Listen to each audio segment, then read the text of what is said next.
Welcome back to our channel Kritika Energy Essence. So UGTRB BDBRD அப்பாயின்மெண்ட்டுக்கான நிறைய updates நம்மளோட சேனலில் கொடுத்துட்ருக்கோம். இப்போ அடுத்து செகண்ட் கிரேட் டீச்சர்ஸ் இடைநிலை ஆசிரியர்களுக்கான நியமன தேர்வை எழுதி ஆன்சர் கீக்காக வெயிட் பண்ணிட்டு இருக்க, அப்பாயின்மெண்ட்டுக்காக வெயிட் பண்ணிட்டு இருக்க டீச்சர்ஸ்க்கான முக்கியமான சில அஃபிஷியல் வெப் அப்டேட்ஸை வந்து நம்மளோட சேனல்ல கரெக்டான டைம்ல கொடுத்துட்டு இருக்கோம். அண்ட் ஒரு வாட்ஸ்அப் குரூப்பும் செயல்பட்டு இருக்கு. கிட்டத்தட்ட 400 டீச்சர்ஸ் வந்து இருக்காங்க.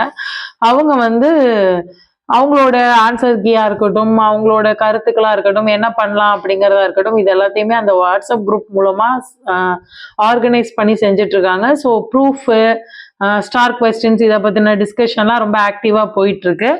ஸோ அந்த வாட்ஸ்அப் குரூப்போட லிங்கையும் நம்மளோட சேனலுக்கு கீழே நான் பின் பண்றேன். ஸோ இன்னைக்கு இந்த வீடியோல நம்ம என்ன பார்க்குறோம் அப்படின்னா, official updated second grade teachers பத்தி டிஆர்பி ஹெல்ப்லைனோட அப்டேட் என்ன, டென்டேட்டிவ் ஆன்சர் கீ எப்போ வரும் அப்படிங்கிறதா மெயின். ஸோ இது வரைக்கும் கிருத்திகா எனர்ஜி எசன்ஸை சப்ஸ்கிரைப் பண்ணாமல் இருக்கிற வியூவர்ஸ் சப்ஸ்கிரைப் பண்ணிக்கோங்க. பிஜிடிஆர்பி 2024 டிஎன்டெட் 2024க்கான டெஸ்ட் பேட்சஸ் வந்து போயிட்டு இருக்கு. ஜாயின் பண்ணிக்க விரும்புறவங்க வந்து இந்த ஸ்க்ரீன்ல இருக்கிற நம்பருக்கு நீங்க வாட்ஸ்அப் பண்ணிக்கோங்க.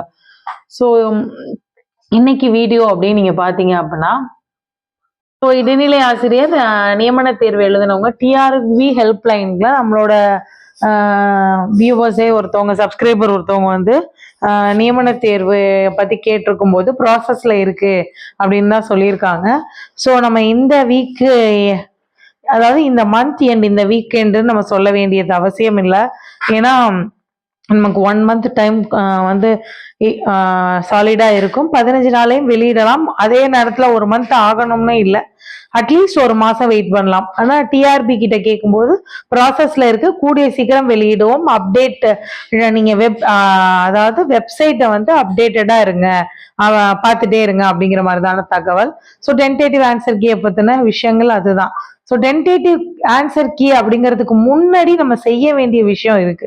ஸோ லாஸ்ட் வீடியோல நான் வந்து ஸ்டார் கொஸ்டின்ஸ் பத்தி சொல்லியிருக்கும் போது நிறைய பேர் கேட்டிருந்தீங்க, ஸ்டார் கொஸ்டின்ஸ் வருமா, எல்லாமே புக் பேக் கொஸ்டின்ஸ் தான் அப்படிங்கிறது. ஸோ ஸ்டார் கொஸ்டின் தான் என்னன்றதை புரிஞ்சுக்கோங்க.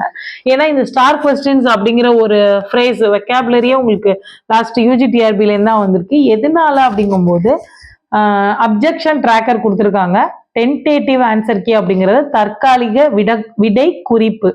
ஸோ இதுதான் இதுக்கு ஆன்சர் அப்படின்னு கொடுக்குறாங்க. இதுக்கு ஏதாவது மாற்று கருத்து இருந்தா, அப்ஜெக்ஷன் இருந்தா தெரிவிக்க சொல்லி எல்லா ஆஸ்பிரண்ட்ஸுக்கும், செகண்ட் கிரேட் டீச்சர்ஸ் எக்ஸாம் எழுதுற எல்லா ஆஸ்பிரண்ட்க்கும் ஓப்பன் டு ஆல் தான்.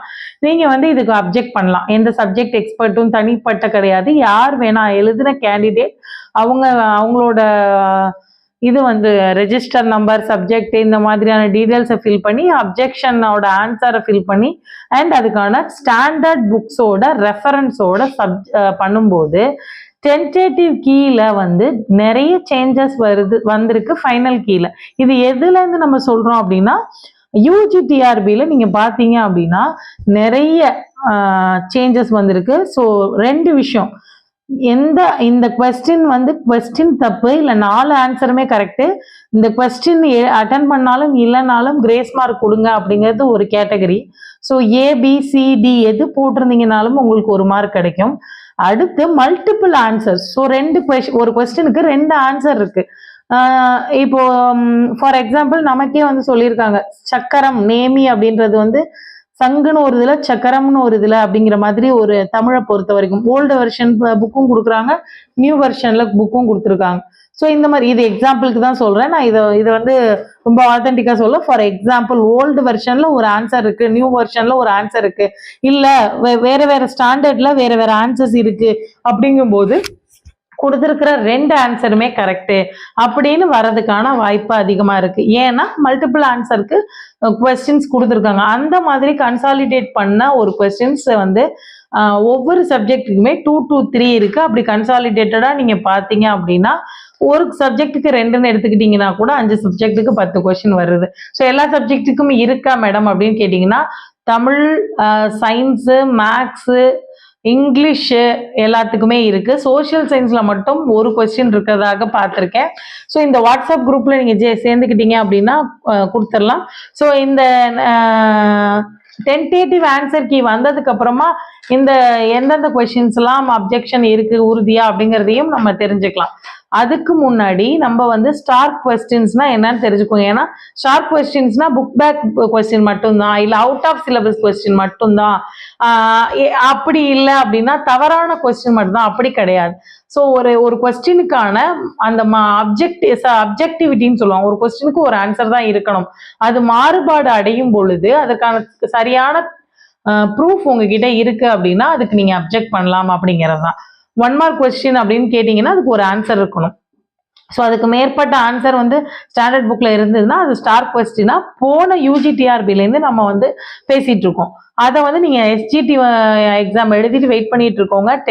பர்டிகுலர்லி நமக்கு இன்னும் டென்டேட்டிவ் கீ வரலன்னா ரொம்ப தெளிவா ஸ்டார் கொஸ்டின்ஸை ஐடென்டிஃபை பண்ணி வச்சுக்கணும்.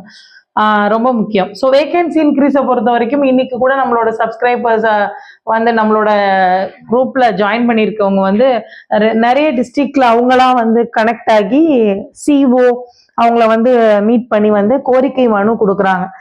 வேகன்சி வந்து இன்க்ரீஸ் பண்ணுங்க, நிறைய வேக்கண்ட் வந்து இருக்கு, ஆனா வந்து எங்களுக்கு இன்னும் போடல. ஸோ இதுல குறிப்பிட தகுந்த விஷயம் என்ன அப்படின்னு பாத்தீங்கன்னா, இப்ப பிடி பிஜி எல்லாம் எடுத்துக்கிட்டீங்கன்னா 50% வந்து வேற எக்ஸாம், அதாவது நீங்க செகண்ட் கிரேட்ல இருந்து பிடியா போகலாம், பிஜியா போகலாம். ப்ரமோஷன் இருக்கு 50%. பட் செகண்ட் கிரேடை பொறுத்த வரைக்கும் டைரக்ட் ரெக்ரூட்மெண்ட் தான். அண்ட் ஆல்சோ அந்த அமைச்சு பணியாளர்களுக்கு ரொம்ப கம்மியான ரிசர்வேஷன் தான் இருக்கு. அதனால அந்த வேகன்சி இன்க்ரீஸ் அப்படிங்கிறது கம்பல்சரி. உங்களுக்கு சரியான முறையில நீங்க அப்ரோச் பண்ணும்போது கண்டிப்பா இருக்கும். அப்ரோச்சே பண்ணலனாலும் இன்னும் குறைந்தபட்சம் 1000 முதல் 2000 வேகன்சி, 4000 வேகன்சியாவது வரும். இப்போ அப்பாயின்மெண்ட் போடும்போது உங்களுக்கு 4000 இடைநிலை ஆசிரியர்கள் போடுவாங்க அப்படிங்கிறதுல எந்தவித மாற்று கருத்தும் இல்லை. இன்னைக்கு இருக்கிற சூழ்நிலையில கண்டிப்பாக அதற்கான வாய்ப்பு அதிகம். ஆனா அதுக்கு முன்னாடி நம்ம எக்ஸாம் எழுதுற ஒவ்வொருத்தருமே நம்ம வந்து இந்த ஒரு மார்க்கும் எந்த மார்க்கும் நம்ம எழுதியிருக்கிறதுக்குள்ள மார்க்கு மிஸ் பண்ணிடாம இருக்கணும். ஏன்னா யூஜிடிஆர்பில வந்து அந்த அப்ஜெக்ஷன் ட்ராக்கர் அப்படிங்கிறதுக்கு ரொம்ப முக்கியத்துவம் வாய்ந்ததா இருந்தது.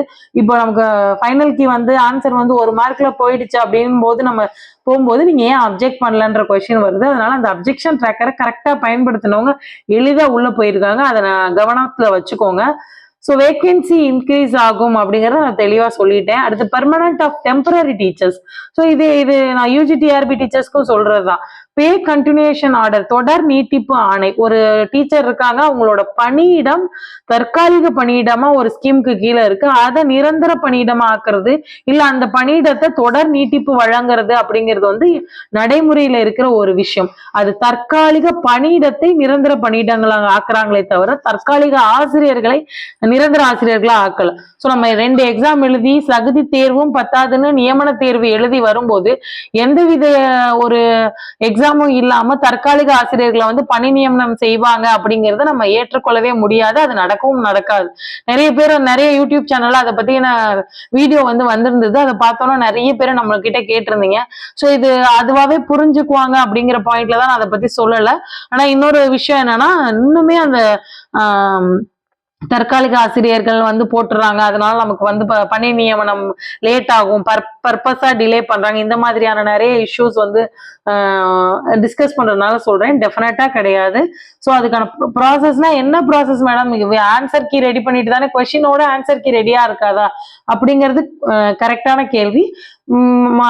யூஜிடிஆர்பி இல்ல மித்த எக்ஸாம்ஸ்ல வந்து கான்சென்ட்ரேட் பண்றாங்க. அதுக்கான டைம் லிமிட் இருக்கு, டைம் பவுண்ட் இருக்கு. அதுக்குள்ள கண்டிப்பா நமக்கு எஸ்டிடி ஆன்சர் கீ வந்துடும். ஸோ டெம்பரரி டீச்சர்ஸை வந்து கண்டிப்பா பெர்மனன்ட் ஆக்க முடியாது. டெம்பரரி போஸ்டிங்ஸை வந்து பெர்மனன்ட் போஸ்டிங்ஸா ஆக்குறாங்க, அவ்வளவுதானே ஒழிய நமக்கு அதனால எந்தவித பாதிப்பும் இல்லை. ஸோ கிருத்திகா எனர்ஜி எசன்ஸ்ல வாட்ஸ்அப் குரூப் ஒன்று ஜாயின் பண்ணி அதில் 400 டீச்சர்ஸ் வந்து இருக்காங்க. அந்த 400 டீச்சர்ஸும் அவங்களோட ஆன்சர்ஸ் அண்ட் ஃபர்தர் மோர் டிஸ்கஷன்லாம் போயிட்டு இருக்கு. ஸோ அதுல ஜாயின் பண்ணிக்க விரும்புறவங்க நீங்க இதுக்கு கீழே வந்து வாட்ஸ்அப் லிங்க் கொடுக்குறேன், அதை ஜாயின் பண்ணிக்கோங்க. கிருத்திகா எனர்ஜி எசன்ஸ்ல இருந்து ஒரு 400 டீச்சர்ஸ் வந்து உங்களுக்கு ஒரு மாரல் சப்போர்ட்டாகவும் ஒரு நாலேஜபிள் சப்போர்ட்டாகவும் இல்ல ஏதாவது ஒரு ஆன்சருக்கு ப்ரூஃப் கிடைக்கிறதுக்காகவும் யூஸ்ஃபுல்லா இருக்கும் நான் நினைக்கிறேன் அந்த குரூப். ஸோ அதை யூட்டிலைஸ் பண்ணிக்கோங்க. இது வரைக்கும் கிருத்திகா எனர்ஜி எசன்ஸை சப்ஸ்கிரைப் பண்ணாமல் இருக்கிற வியூவர் சப்ஸ்கிரைப் பண்ணிக்கோங்க. நோட்டிஃபிகேஷன் பெல் ஐக்கானை கிளிக் பண்ணிக்கோங்க. டிஆர்பி ரிலேட்டட் நியூஸ் எல்லாம் உங்களுக்கு கரெக்டான நேரத்தில் வந்துடும். தேங்க்யூ ஃபார் வாட்சிங் திஸ் வீடியோ. ஷேர் பண்ணுங்க உங்க ஃப்ரெண்ட்ஸுக்கு யாருக்காவது நீடா இருந்துச்சுன்னா. தேங்க்யூ ஃபார் வாட்சிங். Thank you friends.